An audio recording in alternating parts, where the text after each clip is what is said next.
we also want to talk about our late model standings here at South Boston. 3 of our drivers top the top 5 in NASCAR Advanced Auto Parts Weekly Series Championship. Let's start with Blake Stallings. He's had a good run. He won the pole last race here at South Boston Speedway, had finishes of 5th and 6th. He sits 4th. Then, of course, we have the 26 of Peyton Sellers, 7-time track champion, 2-time NASCAR Auto Parts Weekly Series champion already, and looking for a 3rd. He'll take the white flag one more time around the 4/10 of a mile oval here at South Boston Speedway. 2 weekends ago, it was heartbreaker. He crashes into the 99 and he's out of the race from the lead. But here today, he's going to take it out of turn number 4 and collect his first career win at South Boston Speedway in the Budweiser Limited Sportsman Division.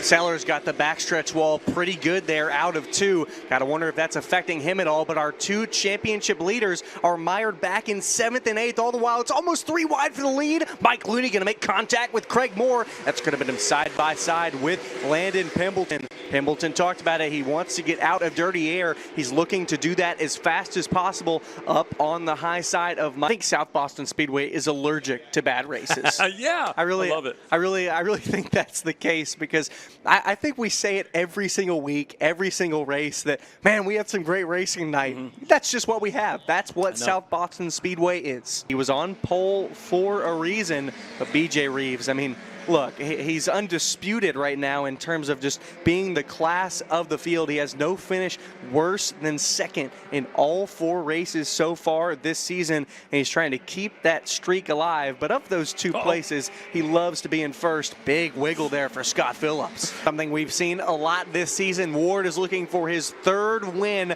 but Landon Pembleton right behind, looking for his 2nd win of the season. The first coming just earlier this evening of Jacob Derrick. I mean, he has been impressive already. He impressed us in qualifying. He's impressing us now with his race pace, consistently running 15.9s. He's right around there. He's been running pretty much within 200ths of his best lap almost every lap. Consistency is another great mark of a good driver. He's 2nd in points after 5 races over at Langley, and he's got 1 victory. 3 of those are top 5s, 4 of them are top 10. I don't know, Kyle, don't doubt DeCarlo. I mean, he is always in it to win it. And like you said, we can never leave out Dustin Davis. He has also been a key of consistency this season in the Dollar General Hornets division. It'll be 7 laps remaining for Landon Milam, trying to go back-to-back here this season at South Boston Speedway.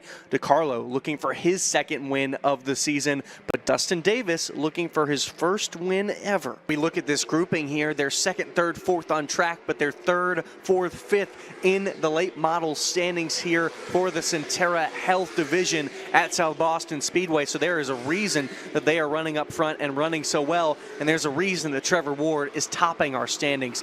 White flag for the 11 of B.J. Reeves. He has been so dominant this season. Again, he's never finished outside of that top 2, but the top 2, you always want the first position. He's going to come around out of 4 to pick up his 3rd win of the season in 2025 in the Southside Disposal Pure Stocks division. Congratulations, B.J. Reeves. Jess Sparks was hot into turn number 1. Speaking of hot, look at Landon Pembleton absolutely sending it on the outside. He almost made it 3 wide with Deke McCaskill. The 87 of Looney, Jacob Borst, then Peyton Sellers and Trevor Ward. Sellers finally gets around the 77 of Ward, but they're still both being held up by the 87 and the, and there we go. Mike Looney, huge crash into turn 1 off the nose of Jacob Borst. The caution will fly and Looney is destroyed. Racing under the lights, and it changed a lot of setups and a lot of things you'll do from earlier in the season, from the opening 2 race weekends. But something that we haven't quite talked about is when we race twins like this, you do race the first one somewhat in the day. Yeah. You know, you're not fully under the cool shade of the night. The track isn't quite cool. It's slick. So you do have to make a lot of changes. And I think that's where Ward has found sometimes a struggle. In that first race, it happened both 2 weeks. He finished 4th in the first one 2 weeks ago, then 2nd. Earlier today, he finishes 5th. Now he's dominating out front. So he's obviously got this cool nighttime track set up, good to go. But he's got to figure out what he needs to do when we have these twin races in that first race when it's not quite under the lights. Daniel dropping back a little bit. Atlee Weiss moves up into second. Nathan Cruz looking for third. He's clear into third now. Trace Daniel washes up high again. It's going to let a lot of people through. They all skate through cleanly. He tied the car to a tree? Yeah, it's some kind of weird. It's the old tree and truck method, you know? Have you never done it? You've never? Well, anyway. I can barely change the oil on my car. Well, anyway, they got the rear bumper and the front was obviously pushed in after that incident in qualifying 2 weeks ago. So they got some straps, got it to the frame, and then got a truck, tied one into the truck, one into the tree, and pulled at it. So that's the 18 of Brunelli up into 4th. We still watch this battle for the 6th spot between Paraguay and Jacob Derrick. That's where they started this race, and they haven't quite been able to gain any ground. The reason they can race around each other like this is because they have raced against each other for so long. You build confidence in another driver, knowing their skill, knowing their talent, knowing how they race you, that you can get close to each other like this. You can be aggressive because you know the other driver is not going to compromise your position. He said it feels so good. And Landon, you said it to me this afternoon. All you needed was some clean air, but it took you a lot to get there. Talk to me about working into that clean air. Landon Milam has been a staple here in the past 2 weeks. He has made himself known. He wants to battle for a championship here at South Boston Speedway. Don't count him out. You shouldn't count him out. He's going to come around to pick up back-to-back wins here in the Dollar General Hornets division.